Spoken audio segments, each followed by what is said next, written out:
Episode के start में south Korea ब्यूचन city का देखते हैं और सोल्जर फायर करते हुए कहता है उसे मार दो, सबको मार दो, हर एक को मार डालो, किसी को भी भागने मत देना। और हम देखते हैं सोल्जर कई सारे लोगों को मार रहे होते हैं और वहाँ पे डेड बॉडी का ढेर लग जाता है और उसमें से एक सोल्जर थका हुआ आगे बढ़ता है और वो एक औरत के पास जाता है जिसके हाथ में बेबी होता है जो नॉर्मल बेबी से अलग नजर आ रहा होता है। तभी हम सोल्जर को देखते हैं जिसके दोनों आंखों से ब्लड आ रहा होता है। तभी किसी का आंख खुलता है और वो कराहते हुए नीचे गिरता है और वो काफी ज्यादा हाफला होता है और हम देखते हैं उसके दोनों हाथ बने होते हैं और हम वहाँ पे इंजेक्शन को देखते हैं। और यही हमारी स्टोरी का मेन कैरेक्टर है जो अपने आप को आजाद कर लेता है और कहता है बेवकूफ तुम अपने आप को भी नहीं मार सकते। नेक्स्ट सीन हम सिटी का देखते हैं और सिटी में न्यूज चल रहा होता है आज सुबह सुबह बड़ी आग लगी है और अननोन लाइफ के देखने से एक्स सिटी में दहशत फैल रही है। पुलिस अभी हालात को जल्दी से समझने और संभालने की कोशिश कर रहे हैं। इस बीच सरकार ने सिटीजन से तत्काल यहाँ से निकल जाने का रिक्वेस्ट किया है और कहा है कि इससे जल्दी निपटने के लिए सबसे अच्छा कोशिश करेंगे। और हम टूल असेसमेंट का फर्स्ट फ्लोर का देखते हैं और यहाँ पे हमारा मेन कैरेक्टर भी होता है जो अपने लिए कुछ ले रहा होता है और वो अपने लिए एक बोतल उठाता है जिसपे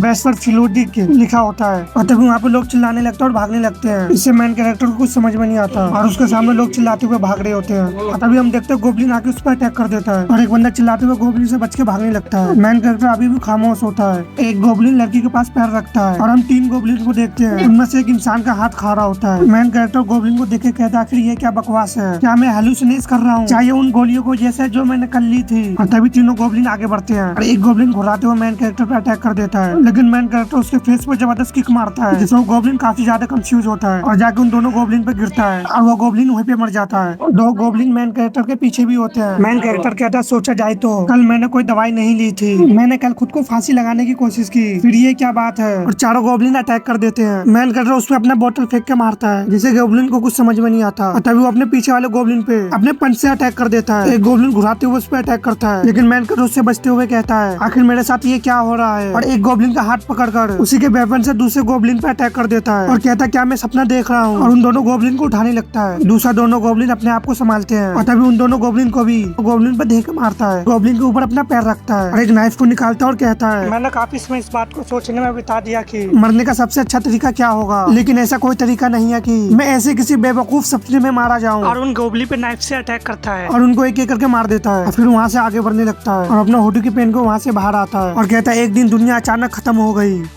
दूसरी तरफ हम देखते हैं और एक के पास अपना बैट होता है जिसे वो गोबलिन को मारने लगता है और कहता है दूर हो जाओ मैं तुम्हें मार दूंगा, लेकिन वो गोबलिन उसी की तरफ आगे बढ़ रहे होते हैं। वो बंदा कहता है डैम इट ये क्या हो रहा है और वो गोबलिन रोड करते हुए अटैक कर रहा होता है और वो लड़का कहता है मैं बस इतना चाहता था कि प्रैक्टिस स्किप कर दूं, होन्युक वो बदमाश वो कहाँ चला गया। और कोई कहता है होन्युक जल्दी चला गया क्योंकि उसकी तबीयत ठीक नहीं थी। दूसरा कहता है नॉनसेंस, उसे अभी वापस यहाँ ले आओ। और हम एक बैग को देखते उड़ता हुआ बाहर आता है और शायद ये अपने स्कूल से भाग रहा और कहता है स्टार खिलाड़ी को आज थोड़ा सा आराम की जरूरत है, सभी को शुभकामनाएं, कल मिलते हैं, क्या मुझे पीसी कैफे जाने से पहले कुछ खा लेना चाहिए। और हम प्रजन का सीन देखते हैं वो बंदा गोबलिन के अटैक को ब्लॉक कर रहा होता है लेकिन उसे ब्लॉक करने में काफी मुश्किल आ रहा होता है और वो जाके पीछे जाके गिरता है जिससे उसके सिर पर चोट लग जाता है, उसका बैट भी छूट जाता है। 2 गोबलिन उस पर अटैक कर देता है। वो बंदा कहता है डैम इट और अपने सामने देख के हैरान होता है क्योंकि गोबलिन के ऊपर अटैक होता है जिससे गोबलिन भी हैरान होता है। और हम देखते उस पर एक पेन से अटैक हुआ होता है और तभी कोई बड़ी स्पीड से आगे बढ़ता है जिसके हाथ में स्क्रू ड्राइवर होता है और ये हमारा मेन कैरेक्टर होता है जो काफी स्पीड से एक एक करके गोबलिन को मारने लगता है और एक गोबलिन के सिर में अपने स्क्रू ड्राइवर को मारता है और उसे फेंकते हुए दूसरी तरफ आगे बढ़ता है जिसको गोबलिन हैरान होते हैं और मेन कैरेक्टर उन दोनों गोबलिन को भी मार देता है। और मेन कैरेक्टर उससे कहता है बच्चे अगर तुम जिंदा रहना चाहते हो तो मेरे साथ आ सकते हो। इससे वो बंदा कंफ्यूज होता है और मेन कैरेक्टर उससे कहता है लेकिन सबसे पहले ये प्रॉमिस करो कि जो मैं कहूंगा वही तुम करोगे।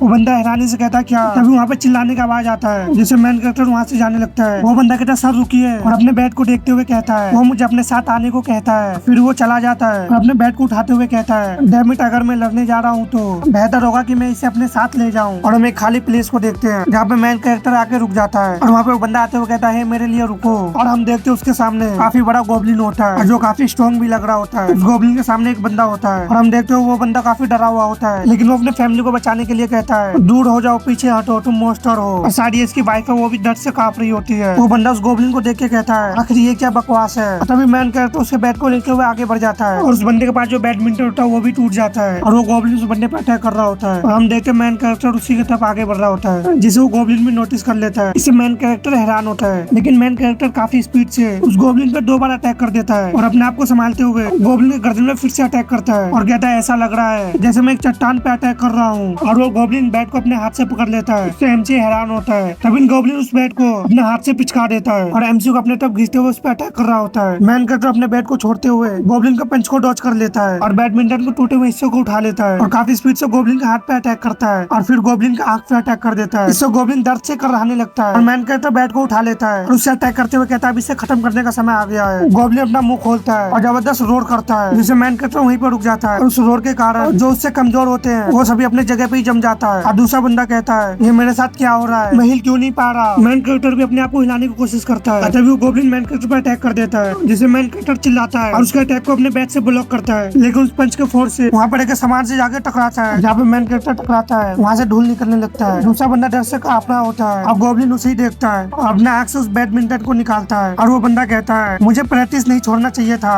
हेन्यूक डर से कांप रहा होता है और कहता है ये क्या बकवास है। और हम देखते हो फैमिली भी डर से कांप रहे होते हैं और कहते हैं प्लीज मेरे बच्चे को जाने दो। हेन्यूक अपने आप से कहता है हिलो कम ऑन। तभी हेन्यूक के दिल के आसपास लाइटिंग आ जाता है और उसके हाथ में कुछ होने लगता है। हेन्यूक जबरदस्त चिल्लाता है, गोब्लिन भी इससे हैरान होता है। हेन्यूक अपने आप को पुश करने लगता है और वो फैमिली गोब्लिन के ऑरा से अभी भी अपने जगह पे जमा होता है। तभी हम देखते हैं हेन्यूक के हाथ में ब्लू कलर का एनर्जी आ जाता है, जिससे वो कहता है ये क्या बकवास है, ये पावर कहाँ से आई, मेरे साथ क्या हो रहा है। ऐसा लग रहा है जैसा मेरे अंदर कुछ उबल रहा है, इस पावर के साथ मैं शायद इस मोस्टर से फाइट करने का काबिल हो जाऊं। और तभी हमारा एमसी गोब्लिन के कंधे पे लैंड करता है और गोब्लिन के गले में रस्सी को बांध देता है। हेन्यूक कहता सर और गोब्लिन लड़खड़ाने लगता है। एमसी गोब्लिन को पीछे और पुल करने लगता है। एमसी कहता आगे बढ़ो, स्ट्रगल करो, तुम केवल मेरे लिए इसे आसान बना रहे हो। और हम देखते हैं एमसी गोब्लिन को पीट के सहारे उसे पीछे खींचने लगता है और हेन्यूक से कहता है बच्चे वहीं पे खड़े मत रहो, क्या ये बेट सिर्फ सजावट के लिए है या कुछ और। इससे हेन्यूक भी गोब्लिन की तरफ अटैक करने को बढ़ता है और अपने एनर्जी को बैट में चार्ज करते हुए गोब्लिन पे अटैक करता है। नेक्स्ट में गोब्लिन को ब्लड को देखते हैं और वहाँ का एरिया तहस नहस हो चुका होता है और वहाँ पे कई सारे लोगों को देखते हैं, उनमें से कुछ बैठे होते हैं और सो रहे होते हैं और हम वहाँ पे उस फैमिली को भी देखते हैं। और ये जगह एक शेल्टर की तरह होता है जहाँ पे उन सभी लोगों के बीच मैन कैरेक्टर और हेन्यूक उनके सामने खड़े होते हैं। हेन्यूक सोचता है अभी तो सिर्फ 7 घंटे हुए हैं, लेकिन ऐसा लग रहा है जैसे 10 साल बीत गया हो। मेरे पूरे लाइफ में कुछ भी इस 1 मिनट की तुलना में नहीं है जो अभी अभी हुआ है।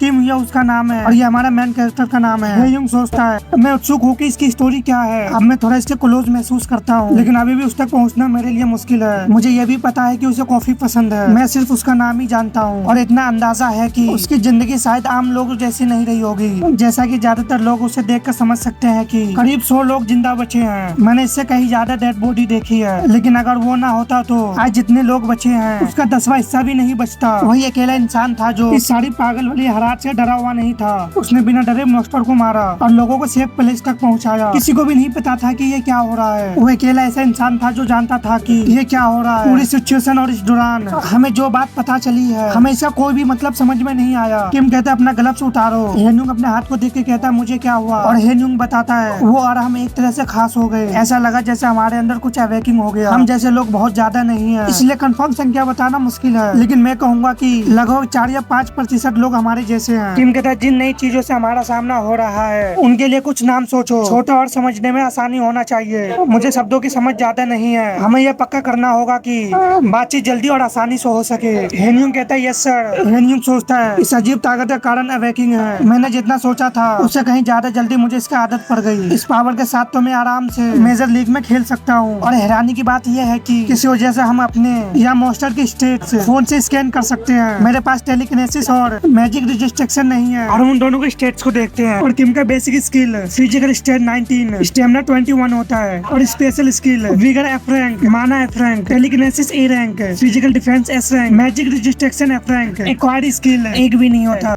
एक्वायर्ड का मतलब होता है सीखा गया हुआ स्किल। और हम हेन्यूक का बेसिक स्किल देखते हैं। फिजिकल स्ट्रेंथ 16, स्टेमिना 13 और स्पेशल स्किल में vigour D rank, physical defence F rank, acquired skill एक भी नहीं। हेन्यूक सोचता है शायद मैं इतने ज्यादा बार छोड़ के पीसी कैफे गया हूँ, अब तो मुझे ऐसा लग रहा है जैसे मैं किसी वीडियो गेम की दुनिया में हूँ। किम कहता है हेन्यूक कहता है यस सर। इन सभी डेड मॉन्स्टर को बूचर के शॉप पे ले जाओ। हेन्यूक कहता है यस सर। फिर कहता रुको और हैरानी से कहता क्या। नेक्स्ट सीन में हेन्यूक सोचता मुझे ठीक से पता नहीं था कि वो पहले क्या कर करता था, लेकिन उसे डीमन ब्लड से सना हुआ देखकर मैं अंदाजा लगा सकता था वो पहले से ही पूरी तरह से एक दरिंदा था। लेकिन अब तो साफ लग रहा था कि वो और भी कम इंसान रह गया है। उनसे जो कुछ पता लगाया था वो सबके साथ बांट लिया। लोग जरूर हैरान थे, लेकिन हालात को देखते हुए ये पूरी तरह से इम्पॉसिबल भी नहीं लगा। ना जाने क्यों उस पर भरोसा करना सही लगा। उसके बिना जिंदा रह पाना मुश्किल होता। ज्यादातर लोग इस बात को अच्छी तरह से समझते हैं, और ये बात है कि उसने उन 3 लड़कों को रोक दिया जो बड़ी मुसीबत खड़ी करने वाले थे। और ये बात से और भी पक्का हो गया कि ऐसे हालात में हम सिर्फ उस पर ही भरोसा कर सकते हैं। हालांकि मुझे पता था कि वो बिना अपने नए पावर के भी ऐसे लोगों को 1 सेकंड में चीर सकता है। किम कहता अभी रात के 10:33 हो रहे हैं। अब तक की सिचुएशन की ये जानकारी थी। और तभी एक लड़की कहती है माफ कीजिए, मुझे अब भी एक बात जाननी है, आप हमें ये बात क्यों बता रहे हैं। और हम देखते उसके हाथ में भी टैटू होता है और ये भी एक अवेकिंग होती है। और कहती है ये मार्क आखिरकार है क्या। ह्यूंग हैरानी से कहता है ये तो वही लेडी है जो अभी उन गुंडों के सामने खड़ी थी। किम कहता है मैंने तुम्हें इन मार्क के बारे में सब कुछ बता दिया जो मुझे पता है। अगर हमें इस नई दुनिया में जिंदा रहना है तो हमें खुद गर्ज नहीं बनना चाहिए। मुझे वो सारी जानकारी अपने पास रखने में कोई मतलब नजर नहीं आया, और हम तो इसकी कीमत पहले ही चुका चुके हैं क्योंकि हम सभी ने वो मोस्टर स्टोन खा लिए थे। वो लड़की हैरानी से कहती है मोस्टर स्टोन। ह्यूंग हंसते हुए कहता है ये नाम मैंने ही रखा है। उसने कहा था कि हमें बातचीत में आसानी के लिए चीजों के लिए नई शब्दों की जरूरत है। ये किसी तरह की चीज है जो मोस्टर के बॉडी के अंदर पाई जाती है। जैसा कि किम ने पहले बताया था, जिन लोगों के पास स्पेशल पावर होती है उनके स्मार्टफोन पे स्टेट्स देखते हैं। आप हर इंसान के अलग अलग यूनिक स्किल को भी देख सकते हैं, और यही बात मोस्टर पे भी लागू होती है। आप चीजें का असर भी देख सकते हैं। जब आप उन्हें खाते हैं तो ये आपको और भी स्ट्रॉन्ग बना देता है। किम कहते हैं इस समय हमारी सबसे बड़ी प्रॉब्लम नहीं है, हम हमेशा के लिए यहाँ नीचे नहीं छिप सकते। वो लड़की कहती है क्यों नहीं, हमारे पास कुछ दिनों के लिए खाना तो है, ऊपर से बिजली भी है, और तुमने सुरक्षा सेटर नीचे किए थे।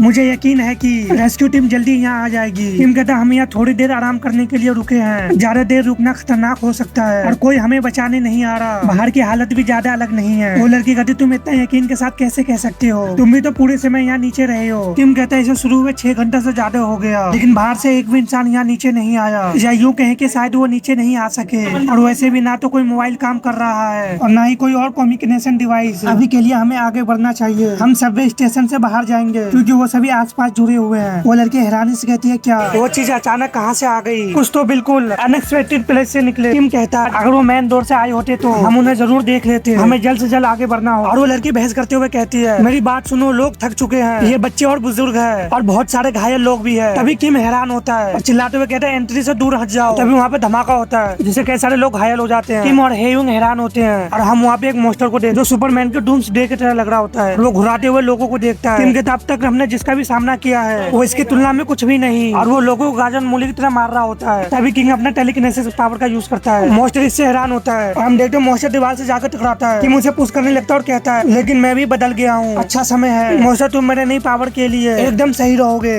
लेडी कहती है ये 2 ताकतवर बीस्ट के बीच टकराव जैसा लग रहा है, जैसे एक दूसरे को घूर रहे हो। हवा इतनी भारी लग रही है। इस बार भी मोस्टर अचानक कहीं से आ गया। ये जगह बहुत खतरनाक है। किम अभी भी मोस्टर पे अपना प्रेशर बना रहा होता है, लेकिन मोस्टर अपने आप को संभालने लगता है। किम कहता है ये बिल्कुल अलग है, मुझे लगा कि मैं इसे गर्दन तोड़ सकता हूँ क्योंकि मैं स्टील को मोड़ सकता हूँ, मैं इसे ज्यादा समय तक नहीं कर सकता। और ह्यूंग से कहता है सबको यहाँ से बाहर निकालो। ह्यूंग कहता है लेकिन किम, और वो मोस्टर अपने आप को टेलीकिनेसिस से आजाद करवा रहा होता है। इससे किम को भी मुश्किल आना शुरू हो जाता है और उसका टेलीकिनेसिस बंद हो जाता है। तभी ह्यूंग आगे बढ़ता है और एक बारबेल को उठाकर मोस्टर के फेस में मारता है और कहता है मैंने ये कर दिखाया, ये होम रन जैसा फील हो रहा है। किम चिल्लाते हुए कहता है ह्यूंग देखो, और जब ह्यूंग बारबेल को देखता है तो वो भी टेढ़ा हो जाता है और तभी उसपे मोस्टर भी अटैक कर देता है, जिससे ह्यूंग हैरान होता है और उसके पंच को ब्लॉक करने की कोशिश करता है, लेकिन उस पंच से हवा में उड़ जाता है। ये सब देख के बाकी लोग हैरान होते हैं और ह्यूंग के मुंह से ब्लड आने लगता है। किम कहता है ये मेरी गलती है, मैंने नहीं सोचा था कि मेरा स्टेमिना इतनी जल्दी खत्म हो जाएगी। और मोस्टर किम की तरफ आने लगता है, जिससे किम हैरान होता है और अपने आप को संभालते हुए मोस्टर के अटैक को डोज करने को तैयार होता है और टेलीकिनेसिस पावर से एक रोड को पकड़ने लगता है। मोस्टर किम को पकड़ने की कोशिश करता है, लेकिन हम देखते हैं किम उससे बाल बाल बचता है और वहाँ पे कैसा धूल होता है। धूल हटने के बाद हम देखते हैं कि मुंह पर एक मेटल रोड को पकड़ चुका होता है और वो मोस्टर ने कैसा पिलर को तोड़ चुका होता है। किम ये सब देख कर नीचे को आता है और एक बोतल को उठा के मोस्टर तरफ फेंकता है और साथ ही लेटर को जलाते हुए भी फेंक देता है, जिससे मोस्टर पर धमाका होता है। सभी लोग डरते हुए ये सब देख रहे होते हैं। वो लड़की ह्यूंग को संभालती है और किम भी उसके पास आता है। लड़की पूछती है क्या तुम ठीक हो।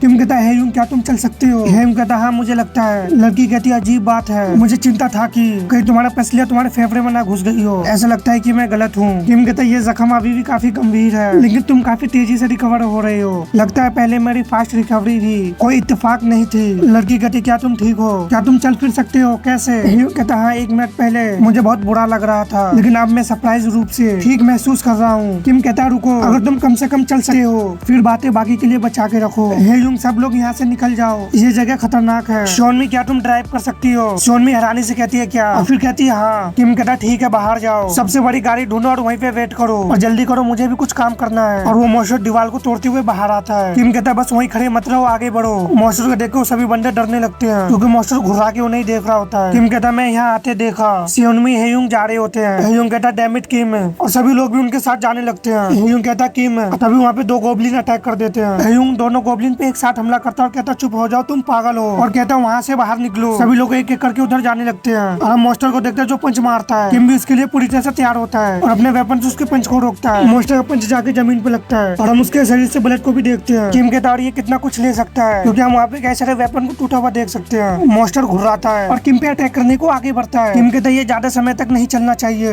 दूसरी तरफ हम देखते हैं नियोमी और हेयुंग काफी हैरान होते हैं और बाकी लोग भी काफी हैरान होते हैं। कहते हैं आखिर ये क्या है, आखिर क्या हुआ। और हम शहर का हालत को देखते हैं जो काफी तहस नहस और सुनसान नजर आ रहा होता है। ये सब देख के सभी अपना हिम्मत हार जाते हैं और कहते हैं सब खत्म हो गया और इस लड़की का नाम सुजुमे रखेंगे। सुजुमे हैरान होती है और आगे बढ़ने लगती है। हेयुंग कहता है क्या गलत है सुजुमे, तुम इधर उधर क्या ढूंढ रही हो? सुजुमे कहती है मेरी चिंता मत करो, दूसरे का ध्यान रखो। तभी सुजुमे कहती है रुको मुझे मिल गई। हेयुंग कहता है एक बस। तभी वो दोनों हैरान होते हैं क्योंकि मॉन्स्टर फ्लोर से बाहर आता है। हम देखते हैं किम उसके ऊपर होता है, उस पर नाइट से अटैक कर रहा होता है।